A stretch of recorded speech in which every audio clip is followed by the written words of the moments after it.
দাদি মায়ের গালে একটা চড় মারল। পাশে বসে থাকা বাবা কিছু বলল না। রাফা দৌড়ে এগিয়ে গেল মায়ের কাছে। শান্তা বেগম মাথা নিচু করে দাঁড়িয়ে আছেন। রাফার বাবা রাজীব শেখ কিচ্ছু বললেন না, বরং তিনি উঠে চলে গেলেন সেখান থেকে। রাজীব শেখ ঘর থেকে বেরিয়ে যাওয়ার পর মুহূর্তের জন্য পুরো ঘর স্তব্ধ হয়ে রইল। শুধু রাফার ভারী নিঃশ্বাসের শব্দ আর শান্তা বেগমের নীরব কান্নার চাপা আওয়াজ শোনা যাচ্ছিল। রাফা ওর মাকে এক হাতে জড়িয়ে ধরল।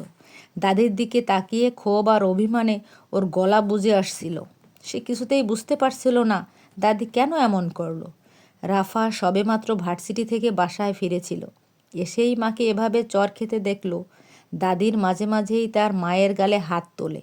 তার দাদি তার মাকে সেই শুরু থেকেই খুব একটা পছন্দ করতো না। একটু পরে দাদি রাবেয়া খাতুন গজগজ করতে করতে বললেন, সংসারের কোনো কাজ কাম ঠিকমতো করতে পারে না, রান্নাবান্নাটাও যদি ঠিকভাবে করতো, এত বছর ধরে কী বা শিখালো? খালি বাপের বাড়ি যাওয়ার আবদার। আর রাজীবরে এত জ্বালায়, ছেলের জন্য আমার জানটা ফালাইয়ে যায়।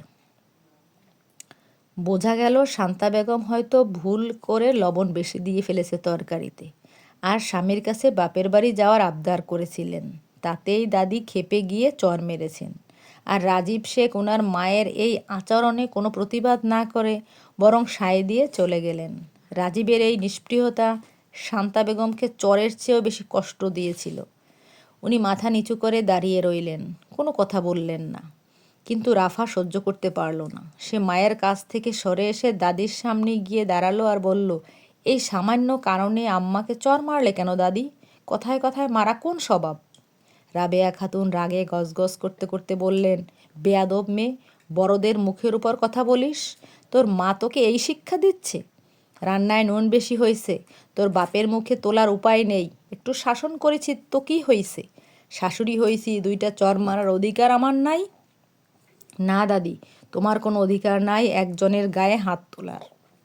রান্নায় লবণ বেশি হওয়া কি কোনো অপরাধ? আর আম্মাকে এই বাড়ির কাজের লোক যে একটু ভুল হলেই তুমি হাত তুলবে? বাবাও তো অদ্ভুত, নিজের চোখের সামনে নিজের স্ত্রীকে অপমান হতে দেখেও চুপচাপ উঠে চলে গেল। তোমরা সত্যি এমন কেন? কোনোদিন আম্মাকে শান্তি দিয়েছো তোমরা? খবরদার রাফা, নিজের বাপের নামে ওভাবে বলবি না।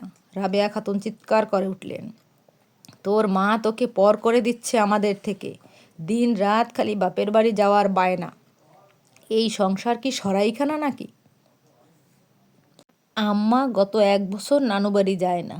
নিজের মা বাবার কাছে যেতে চাওয়া কি খুব অন্যায়? তুমি সারাদিন আম্মাকে কথায় কথায় ছোট করো, খোঁটা দাও, এতদিন আমি সব সহ্য করেছি, কিন্তু আজ যা করলে সেটা অন্যায়। তুমি আমাকে ভালোবাসো জানি, কিন্তু আম্মাকে কষ্ট দিয়ে সেই ভালোবাসা আমি চাই না। শান্তা বেগম এতক্ষণ পাথরের মতো দাঁড়িয়েছিলেন। মেয়ের মুখে নিজের এমন প্রতিবাদ শুনে তার বুক ফেটে কান্না এলো। তিনি বুঝতে পারছিলেন পরিস্থিতি আর কিছুক্ষণ এভাবে চললে ঝগড়া আর অনোংরার দিকে মোড় নেবে। রাবেয়া খাতুন রাফাকে ভালোবাসেন। পরে আবার সব কিছু শান্ত হয়ে গেলে শান্তা বেগম ওর উপরই দায় চাপাবে। তিনি দ্রুত এগিয়ে এসে রাফার হাত ধরলেন, গলা ধরে বললেন, রাফা, আর একটা কথাও না, চল আমার সাথে। না আম্মা, আজ আমি বলে ছাড়বো। আর কতদিন এমন? রাফা প্রতিবাদ করতে চাইল, কিন্তু শান্তা বেগম কোনো কথা শুনলেন না। তিনি শক্ত করে মেয়ের হাত ধরে একরকম টেনেই তাকে নিজের ঘরের দিকে নিয়ে গেলেন। পেছনে রাবেয়া খাতুন তখনও বারান্দায় দাঁড়িয়ে উচ্চস্বরে বিড়বিড় করছিলেন, দেখো কাণ্ড, দুধকলা দিয়ে কালসাপ পুষছি, নাতনি এখন আমাকে জ্ঞান দেয়। রুমে ঢুকে শান্তা বেগম দরজাটা আটকে দিলেন। রাফার দিকে তাকিয়ে তিনি আর চোখে পানি ধরতে রাখতে পারলেন না। রাফা বলল, তুমি সব মুখ বুজে সহ্য করো কেন আম্মা? কিছু বলতে পারো না? কালই নানু বাড়ি যাব, এখানে আর থাকবো না। আমার সহ্য হচ্ছে না আর কিছু। বাবাকে দেখলেও এখন রাগ লাগে। শান্তা বেগম মেয়ের কাছে এগিয়ে এলেন, তোর বাবা হয় মা, ওভাবে বলিস না। এজন্যই তোমার ওপর তারা সুযোগ পায়। বাদ দে। কেন বাদ দেব? বাদ দিলে তোমার গালে লাগা চরটা কি উঠে যাবে? ঠান্ডা হও মা, হতে দিস কই। শান্তা বেগম মেয়ের দিকে তাকিয়ে রইলেন। রাফার মাথা গরম, কি একটা অবস্থা বাসার। তার মা চুপ থাকে বলেই তো দাদি সুযোগ পায়। আর কতদিন এমন হবে? রাফা রেগে মেগে ফ্রেশ হওয়ার জন্য চলে গেল। বিকালের দিকে রাজীব শেখ বাড়িতে এলেন। নিয়ে এলেন অনেক বাজার, ঈদের বাজার আর কি। বাড়ির সবার জন্য আনছে।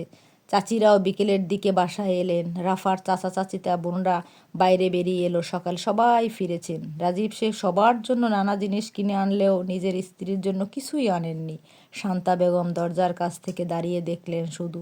রাফাও তার জন্য আনা জামাটা নিল না, সেখানেই রেখে দিল।